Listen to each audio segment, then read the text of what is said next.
As always, we are not your typical health conference.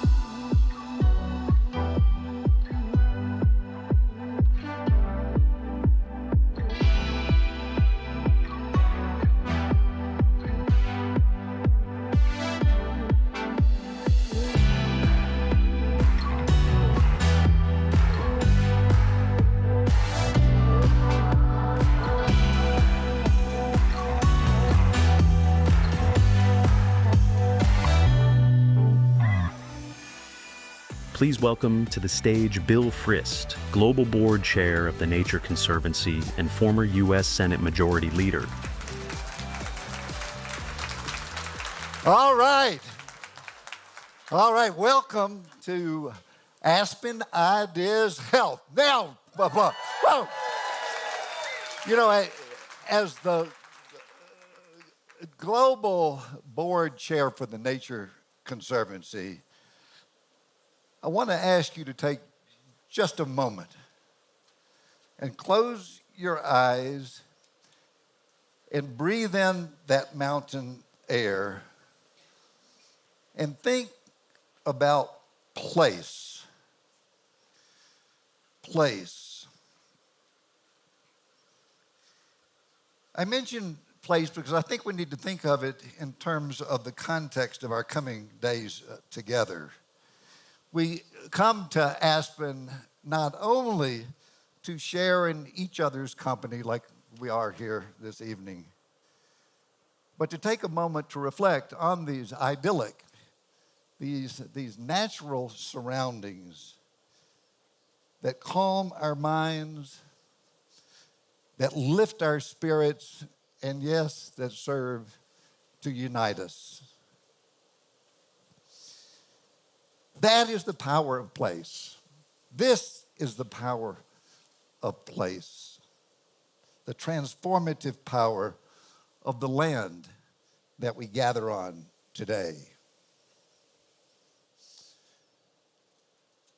Acknowledgement. We are visiting the ancestral territory of the Mpagre tribe of the Ute Nation of Nuchi. We honor the inherent stewardship Native people have for the land, for the waters, and for the air, in which we as visitors have the privilege to revel in. In our time together, let us strive to learn from the Ute tradition of living in harmony with our environment. And let each of us, as stewards of our own communities, pledge to take action to sustain the nature and rich biodiversity of the places that we call home for generations to come. You know, I began my own career as a physician, as a doctor, and I've learned over time that the prescription for health and well-being of society is clear. Protect nature, preserve health, because nature is medicine.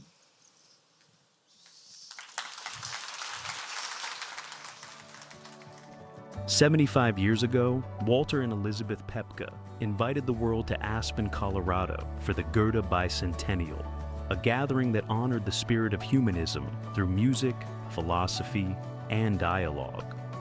Under a tent in an open field, more than 2,000 people came together for what would become the Aspen Institute's founding moment. Among the first to lend his voice to that historic convening was Albert Schvitzer. Tonight, to honor the 75th anniversary of that remarkable beginning, we welcome him back in spirit and in story. Please join us in welcoming Dr. Albert Schvitzer to the stage. Good evening, and welcome to Aspen Ideas Health 2025. I am indeed Albert Schvitzer.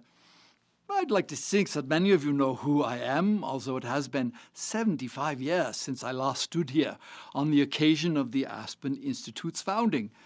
Back then, I said that Aspen is built a little too close to heaven. That was my polite way of complaining about the thin air at this altitude, a complaint that has certainly not diminished with my advancing age. But never mind. Allow me to reintroduce myself. I often refer to the evolution of my studies as a great improvisation. But, not wanting to be immodest, I turn to Wikipedia and ChatGPT to provide my biography. We didn't have such things in my day, of course, but science always teaches us that human beings have a remarkable capacity to learn and adapt. Wikipedia identifies me not only as a physician and scientist, but also as a theologian, organist, musicologist, writer, humanitarian, and philosopher. It mentions my Nobel Peace Prize and the hospital I established in a remote region of Africa. It generously describes me as a polymath, someone with deep knowledge across many fields.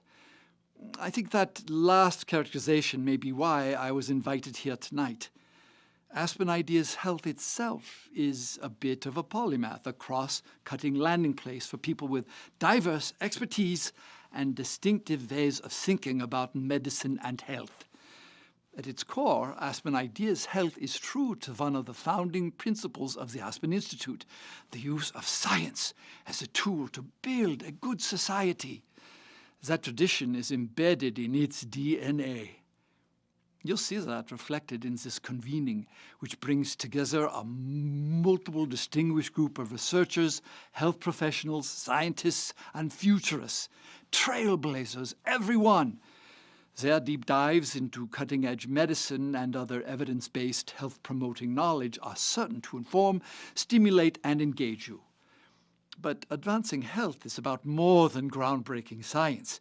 It takes a team, scientists and artists, policymakers, ethicists, and technology innovators, naturalists, nutritionists, and exercise experts. All of them will be at Aspen Ideas Health with you this week. The launch of this institute came on the heels of World War II, when so many of us were determined to ensure its horrors never happened again. We believed then, as I believe now, that we cannot solve truly wicked problems unless we can exchange ideas, share observations, disagree respectfully, and then sit down to dine together. That's what you'll be doing over the next few days. Unfortunately, I can't join you as I am expected back where I came from. But it has been a real honor to celebrate the milestone of the Aspen Institute's 75th birthday, and I wish you many more to come. And now, to tell you a bit more about what's ahead, it is my great pleasure to turn the mic over to Ruth Katz, Director of Aspen's Health, Medicine and Society Program and Aspen Ideas Health. Ruth and her extraordinary team so graciously made it possible for me to be here. Thank you, Ruth, and goodbye.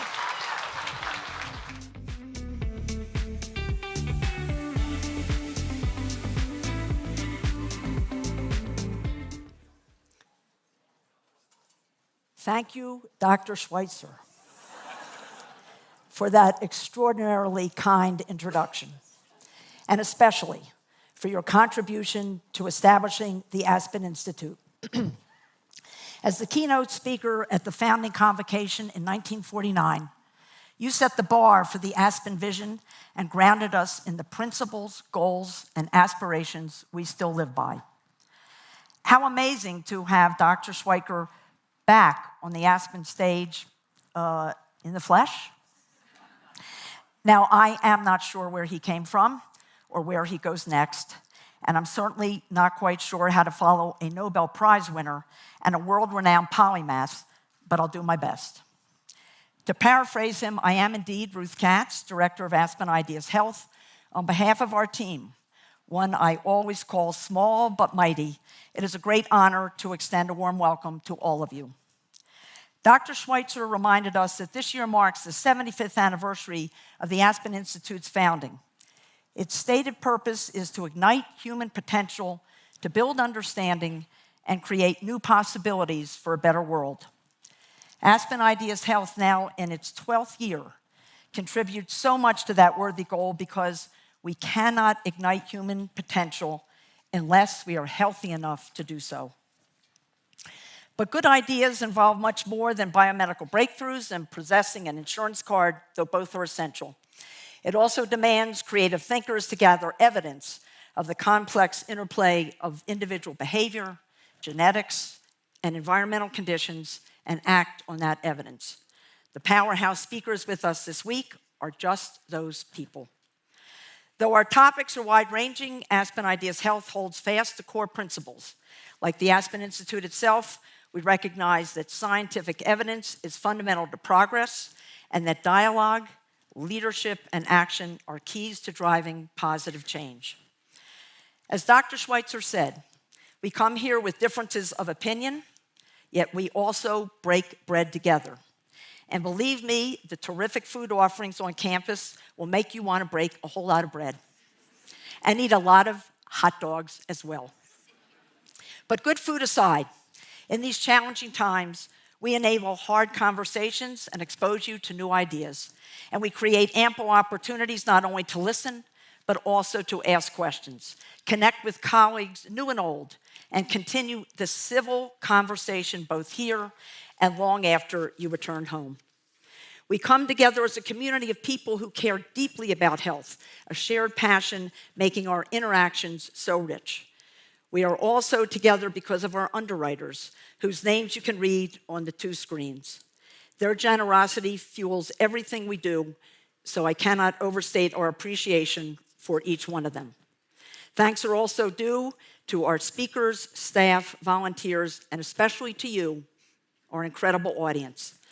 Now, I will be back later in this program with a few teasers about what is in store at Aspen Ideas Health, but for now, I am delighted and privileged to turn the stage over to Dan Porterfield, President and CEO of the Aspen Institute. Dan? Thank you. Good evening, everyone, and welcome to the opening session of Aspen Ideas Health. Thank you so much to Ruth for that warm introduction, and also to Secretary Frist, our partners, sponsors, speakers, staff, volunteers, all of whom have made possible this 12th annual convening. I'd like also to thank our board chair, Margot Pritzker, who's joined with her husband, Tom. Thank you, Margot, and thank you all trustees of the Aspen Institute.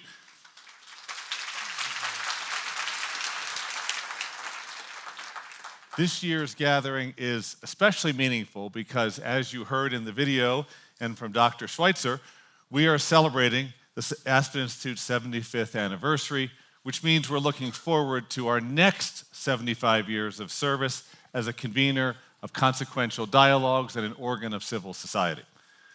That first convening in 1949, which Dr. Schvitzer attended, was a 3-week global conference attended by some 3,000 people from all around the world.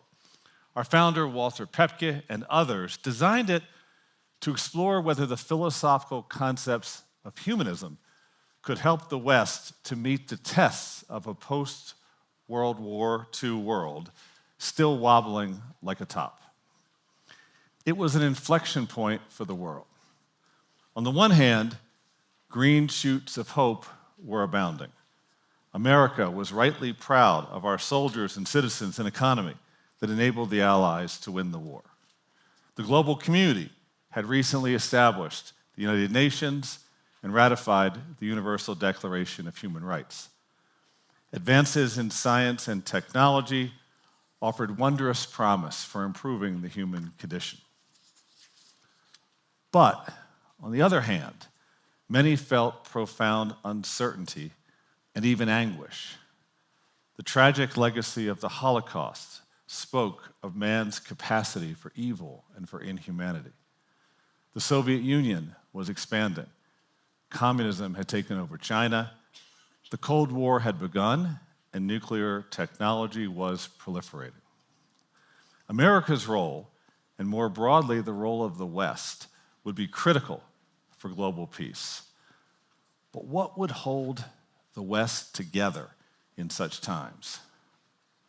For our founders, the answer was humanistic optimism and a practical commitment to open-minded collaboration needed to sustain free, just, equitable, and functioning societies. Today, we come together at another moment of inflection. Again, wondrous possibility abounds. And with that, none of us can say how nearly 2 years of widening war in the Middle East will be resolved. We can hope and pray for all who are in that crossroads, including American soldiers. Nor can we say how the many challenges and changes in the United States that we are discussing and debating will be resolved. For we who focus on healthcare, right now, there are great debates in Congress, the courts, and the public comments on the future of public health, on public policy, on Medicaid and Medicare, on federally sponsored research, and more. This makes our work here all the more timely and important, and we thank you so much for taking part in it. As Ruth said, we hope that we together will find new insights and new inspiration. A great place to start is our tradition of opening Aspen Ideas Health with 10 big ideas. We've invited 10 visionaries from many walks of life to present to you in just 2 minutes each exciting concepts that encourage us to aim high, dream big, and work together for the good of all. Thank you for being here. Let's now begin with our first of the 10 big ideas. Thank you.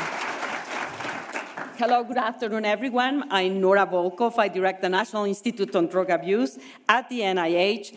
And my big idea is how to bring a paradigm shift of treating addiction as a chronic condition that requires long-term care to one that can be cured, where instead of battling recurring cycles of intoxication, withdrawal, and relapse, we allow the brain to rewire itself and recover from the changes that drive compulsive drug taking. Neuroplasticity, which allows the brain to reshape itself and learn from experiences, drives the neuronal rewiring triggered by drugs in addiction. But neuroplasticity also underlines the brain's ability to heal itself and recover from addiction. Using multi-pronged approaches, we could promote neuroplasticity to reshape the brain. We could rebuild its sensitivity to natural rewards while eroding drug rewards. We could restore self-agency so that it can overcome the strong urges to take drugs. We could improve emotional well-being to prevent relapse. But how do we do this? For example, we could train AI to identify triggers and high-risk situations and use this information to personalize interventions to overcome the hard-to-break habits that drive compulsive drug taking. We could use non-invasive brain stimulation tools, like those you use for transcranial magnetic stimulations, but delivered through user-friendly handheld devices to interrupt craving. We could use neurofeedback techniques that allow a person to see their brains in action in real time, which helps them learn better and how to regulate and apply it to help them regulate self-control. We could use virtual tools such as social media and video games that could be designed to provide alternative rewards, such as meaningful social interactions and education materials to help rebuild opportunities for professional development. As isolation and lack of social engagement are among the greatest challenges that people with addiction face when trying to achieve recovery. We have the knowledge and the tools to harness neuroplasticity and to advance a next generation addiction recovery that could be applied to help the addicted person heal for good. Thanks very much.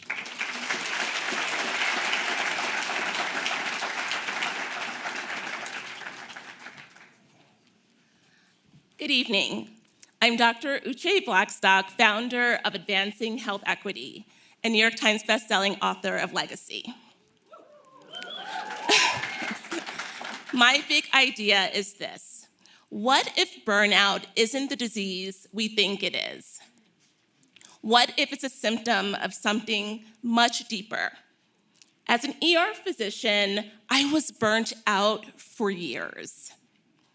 I hid it really well. No one knew. Why?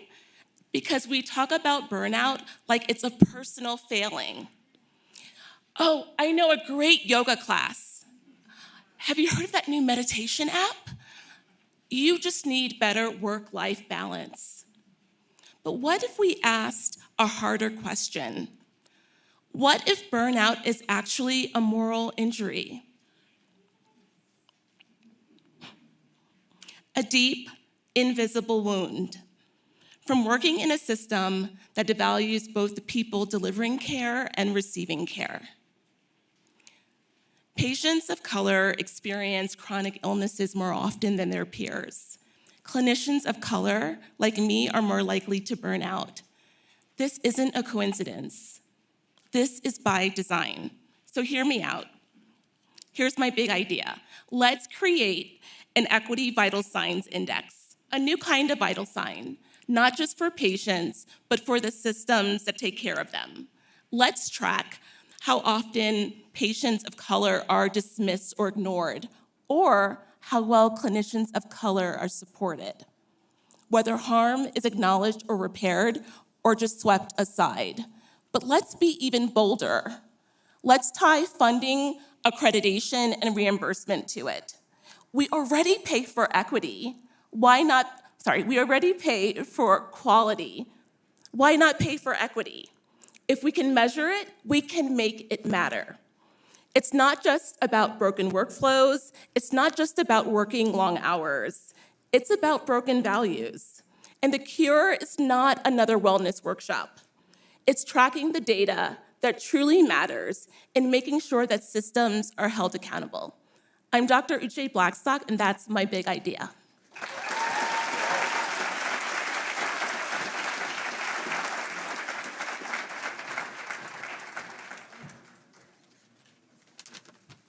Hello. I'm Marty Kaplan. I'm the founding director of the Norman Lear Center at the Annenberg School for Communication and Journalism. My big idea, let's make accuracy an essential asset for health influencers.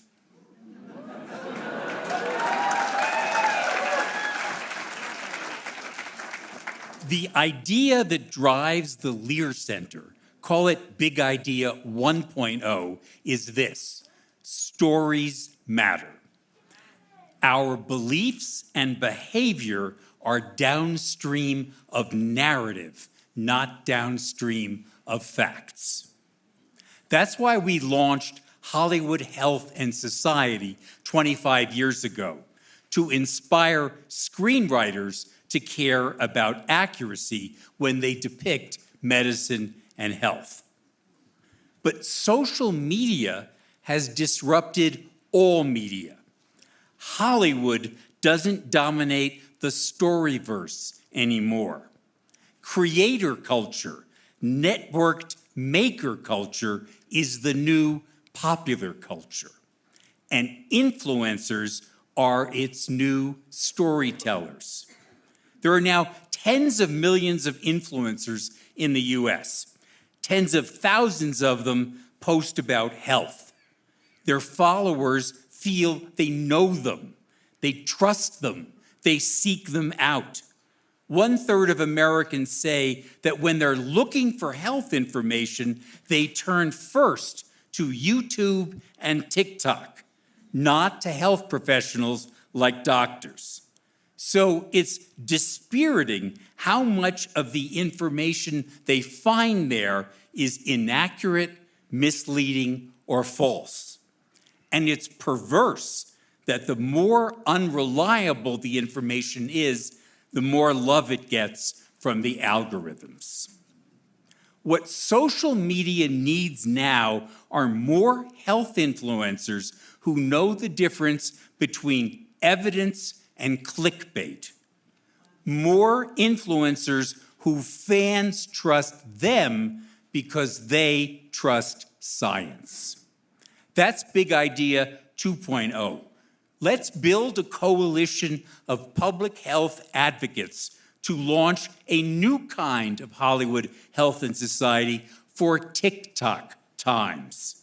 Some efforts to do that are underway. Other ideas are ready to pilot and test, like a public health fellowship for makers, offering training, resources, and visibility to the new voices actually shaping public understanding, like rapid response teams that remix viral disinformation in real time so truth comes back not late and flat, but fast and sticky, maybe even funny. Like building the business case that accuracy isn't a buzzkill, it's a growth strategy. If social media platforms are the new front line of health communication, and they are, then fostering narrative accuracy isn't just an outreach tactic, it's a public health intervention. Let's give it the strategy and scale it deserves.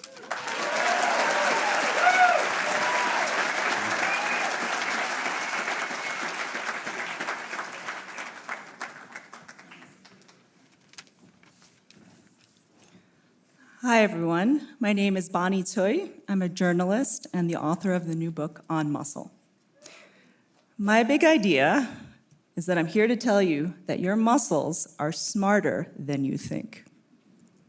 We've long thought of muscle as rather dumb. Meatheads, muscleheads, dumb jocks, brawn versus brain. There's been a long-standing dichotomy between muscle and mind, even the perception that muscles take away from intelligence. But the reality is that muscles have their own kind of intelligence. I like to think of them as the unsung heroes of our bodies.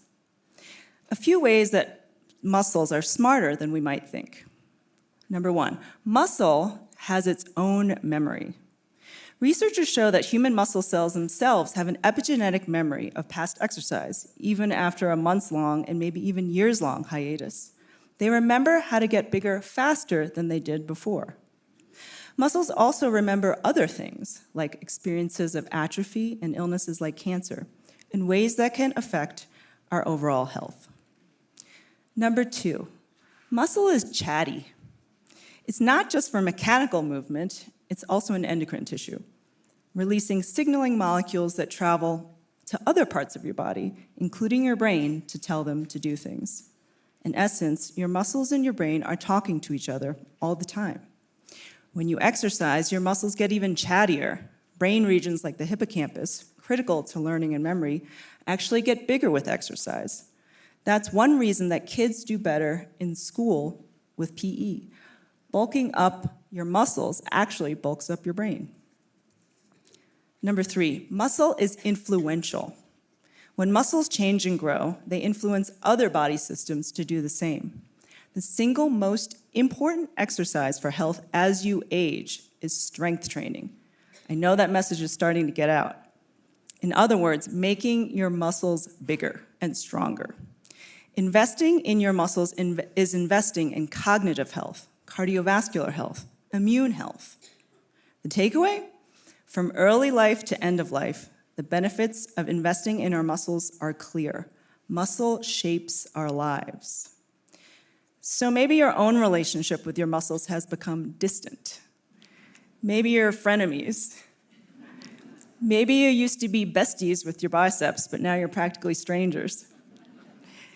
They do demand attention and care, but remember that taking care of your muscles is taking care of you. There's no time like the present to become better acquainted with your muscles and yourself. Thank you.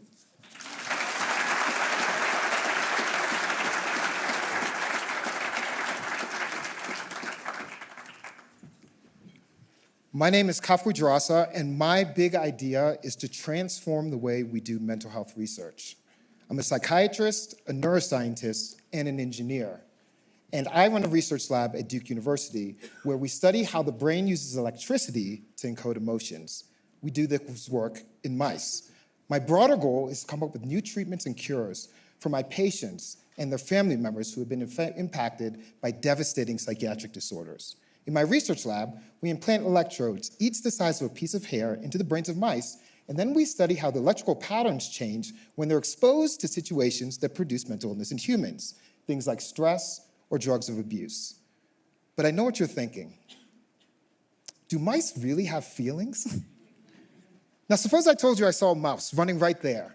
Most people would pick up their bag, maybe put their feet up on their chair. Our organizers, Ruth, Ryan, and Frist, might panic and call an exterminator, because if we are honest with ourselves, we aren't actually really convinced that mice have feelings. But do you know who has feelings? Puppies. Soft, fluffy, wet-nosed puppies. 7 years ago, I was giving a talk at a vet school, and I realized that every day they were euthanizing dogs because they had anxiety or aggression. And that's where the light bulb went off. What if we used all this amazing neuroscience being done in mice across the country, and we used that knowledge to come up with new treatments for puppies suffering from illness, the same way that we've been working to come up with treatments for humans? I talked to my colleagues about this, a veterinarian and an anthropologist, and we were ultimately able to recruit our first partners in this effort, the Humane Society. 2 years later, we brought together neuroscientists, veterinarians, psychiatrists, policymakers, and ethicists to launch what we are calling the Happy Dog Movement. We believe that this effort will not only repair the fractured relationship between scientists and the American public, it will also transform our understanding of neuroscience. It will advance treatments for our suffering best friends, dogs. And one day, it will give new treatments for our family members and our loved ones as well. And that's my big idea.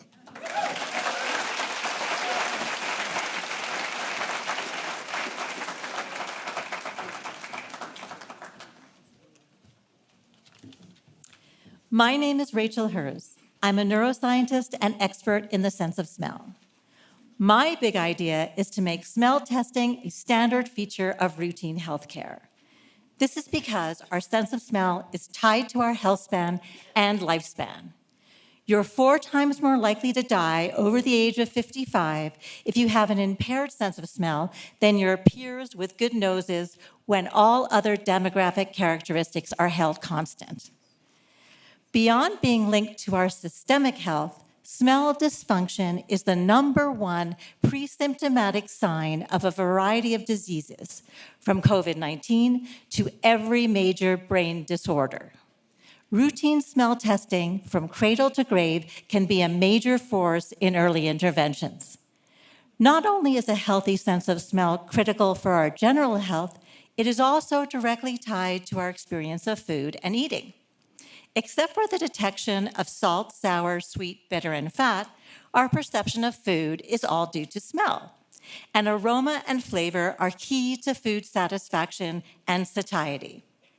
Besides not being able to tell if the cookies are burning, people with impaired smell often overeat, especially unhealthy food, because they can still get pleasure from salt, sugar, and fat.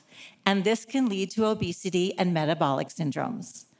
What's more, older people who live alone and have poor smell due to common changes with aging often miss meals or do not eat nutritiously.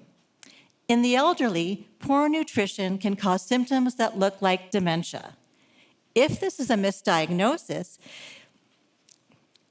and a healthy meal plan is put in place, their dementia will disappear. Though it can't be ignored that smell loss may be a warning sign of neurological illness. So what can be done to make smell testing part of routine healthcare? First, we have to educate the medical community on the crucial importance of the sense of smell. Unfortunately, the AMA stipulates loss of smell as only between 1% to 5% of a person's life worth, while vision is valued at 85%. The second goal is to make easy, readily available training and supplies for clinicians to administer quick in-office smell tests and develop reimbursement codes that allow physicians to document and be compensated for smell testing. It's time to work together to change the system. Thank you.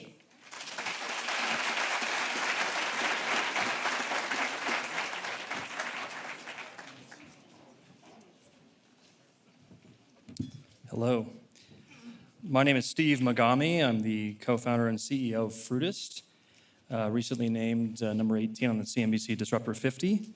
My big idea is unhealthy snacking is a silent crisis that the world has underestimated the impact of on health. 78% of what the youth snacks on is considered to be unhealthy. It's not due to a lack of healthy options. It's due to a lack of consistently inspirational and enjoyable experience in healthy foods. Picture this. You go to a grocery store. You pick up a clamshell of blueberries. One day it's tasty, enjoyable, firm, crunchy, crispy, fresh. The next day it's mushy, soft, and unenjoyable. We call this berry roulette. It's a gamble. So, we know what we have at stake with the health crisis. We know that there's a loss of trust when consumers experience this, and it typically sends a consumer away from that healthy option for 5 to 6 weeks. We know what's happening with obesity, diabetes, cardiovascular disease. These are skyrocketing. There's one solution hiding in plain sight in the produce aisle. If only we could unlock the full potential of that. The problem is, again, that consistent experience. We're in a technology age now where we have incredible opportunities to solve this, to solve fruit roulette. And so my company, Frist, my team and I are transforming these commodities in the fruit aisle into super enjoyable, nutritious snacks that we find the youth love. We are building a truly tech-powered, globally integrated platform where we produce from the most optimal microclimates globally. We leverage enormous amounts of data and AI to predict quality, to predict how to deliver that consistent, inspirational experience in that healthy snack. I envision a future where healthy snacking is the choice. The youth chooses berries over junk food. Future generations growing up where nutritious snacking becomes the default, not the exception, and that's my big idea.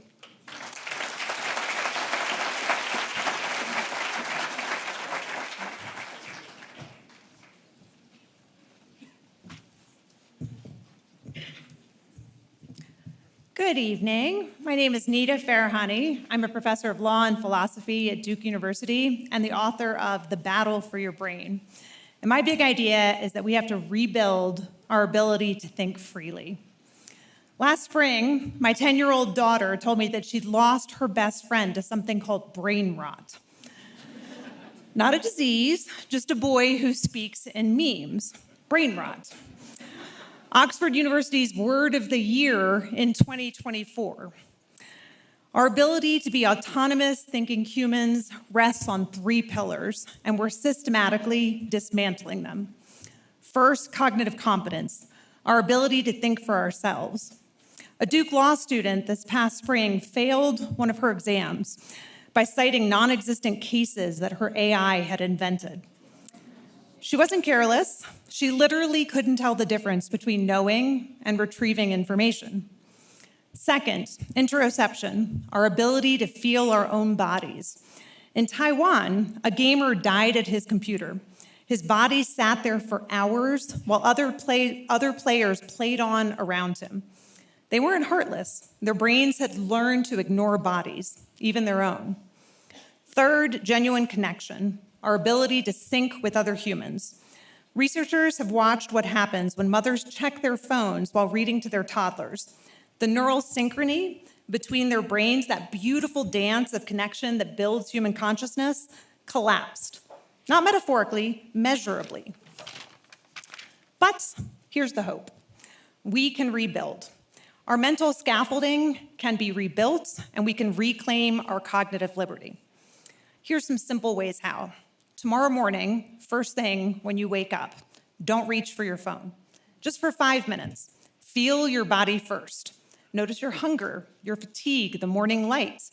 Reclaim the moments of internal self-awareness and rebuild your mind-body connection. Second, during the conference, when somebody speaks to you, let your devices stay dark. Right now, let your devices stay dark. Do you feel that panic when you can't check? That's your inner compass crying out to be rebuilt. Third, every time you choose presence over productivity, real connection over digital validation, you are choosing to think freely in the age of ubiquitous technology. The scaffolding of mental self-determination, competence, connection, and inner compass took millennia to build.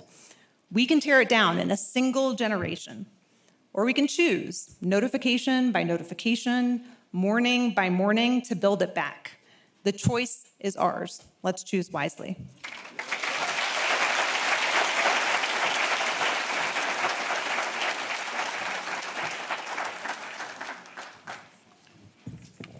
I'm glad I printed out mine instead of reading it from my phone.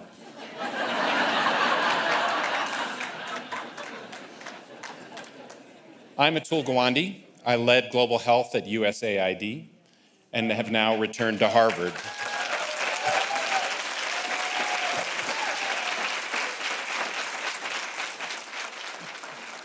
My one big idea is a medical innovation that I saw deployed in several countries around the world with remarkable successes. For example, in Costa Rica, over recent years, this innovation has raised life expectancy to 82 years compared to our 78 years, the second longest in all of the Americas. In Thailand, it cut by half premature deaths and enabled a life expectancy that now is matching the United States at a per capita cost of $300 per year versus what we spend for healthcare, $14,600 per person per year. What is this miraculous discovery? It is community-based primary healthcare.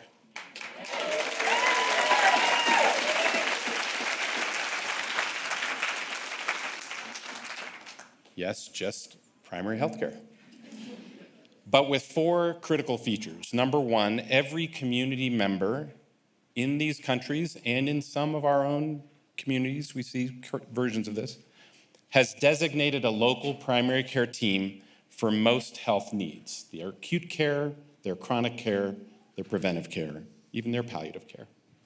Second, they have minimal or no cost for these primary care visits, for essential medicines, and for key tests.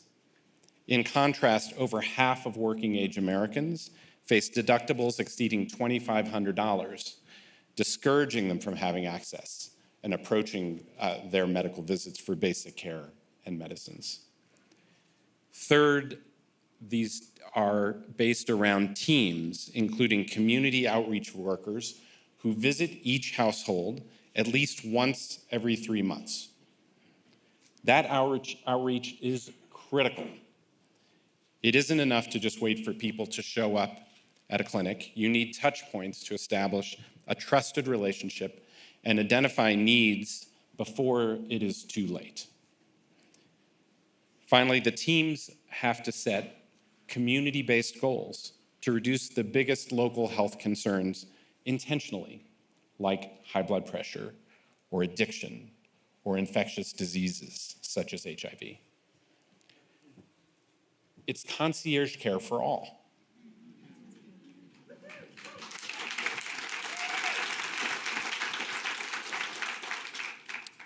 And it is not hypothetical. It's already here with extraordinary results in countries around the world and in pockets here at home. but it requires a commitment to primary care delivery as a community function, not a market function. We can increase capacity by paying primary care better and expanding federally qualified health centers. We can exclude primary care visits and essential medicines and tests from deductibles. Medicare and Medicaid now cover community health workers. Innovative cities or towns can assign them to whole neighborhoods. This big idea is ours for the taking. Thank you.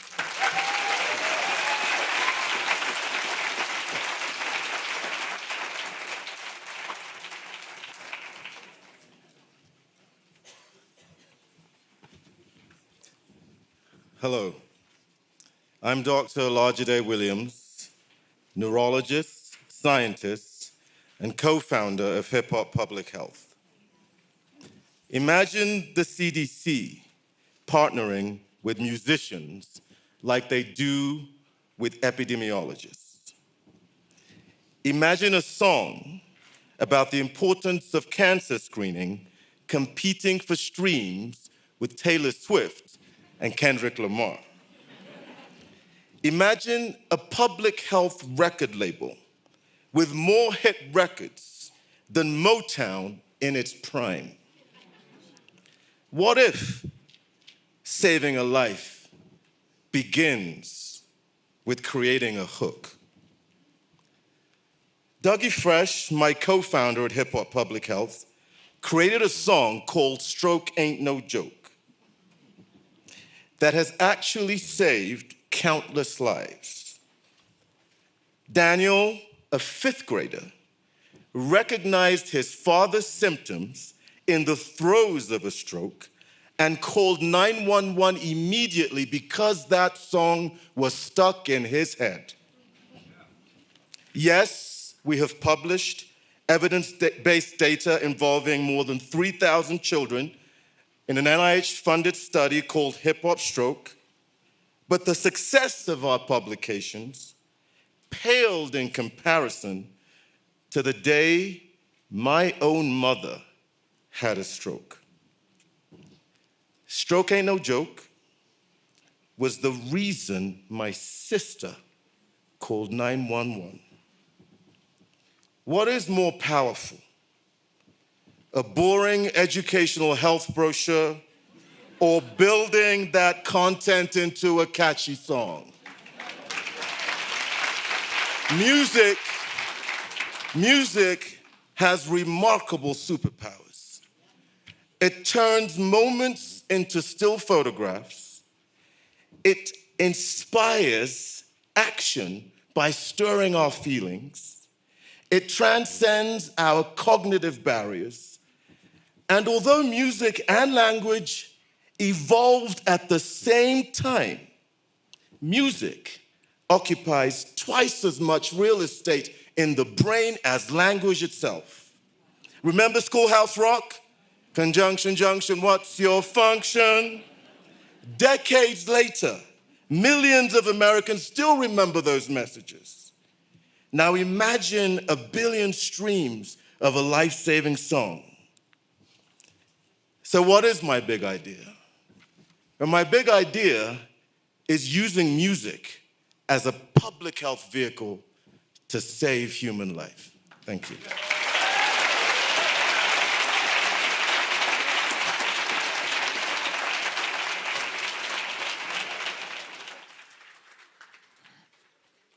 How about another round of applause for all 10 of our visionaries?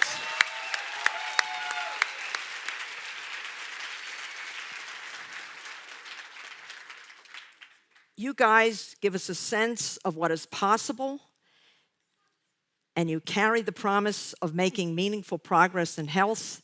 You give us all so much hope. Thank you so much.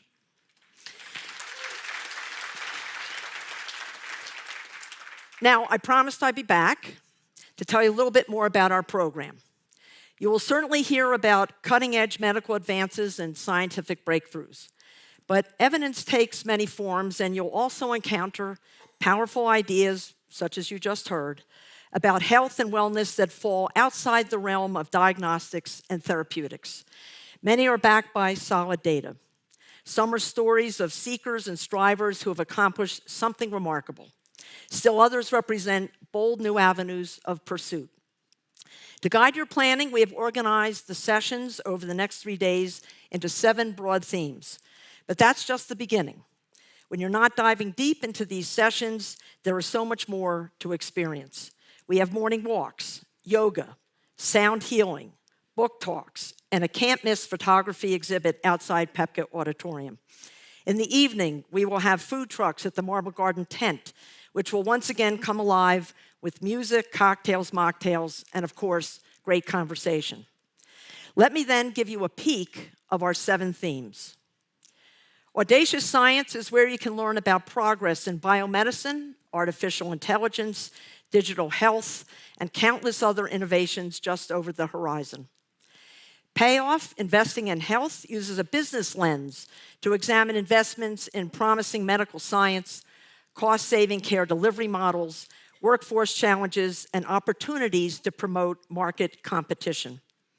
Food for Thought considers how sustainable systems can ensure access to food that is safe, tasty, and nutritious, protecting both the planet and its people. Uncommon Allies describes the power of silo-busting health partnerships, those creative and unexpected alliances that can expand our reach and engage new audiences. Pop Health acknowledges the popular culture's growing influence on how we make health decisions and suggests ways to use media to promote healthy behavior, not fads and not misinformation. Voices and Viewpoints bring together leading thinkers and doers to explore the health landscape, identify challenges, and predict what lies ahead. Finally, Decoding the Brain probes the most complex of organs, the human brain, and offers deep insights into the mysteries of the mind. The creative energy at Aspen Ideas Health is something that is indeed special. I promise every single one of you that the mental magic will continue over the next 3 days. For now, please make your way to Dorr-Hosier Center for our reception. After that, we'll move into a powerful session featuring Congresswoman Nancy Pelosi and 2 former Health and Human Services secretaries as they reflect 15 years later on what it took to pass the Affordable Care Act. Thank you again for being here, and welcome to Aspen Ideas Health 2025.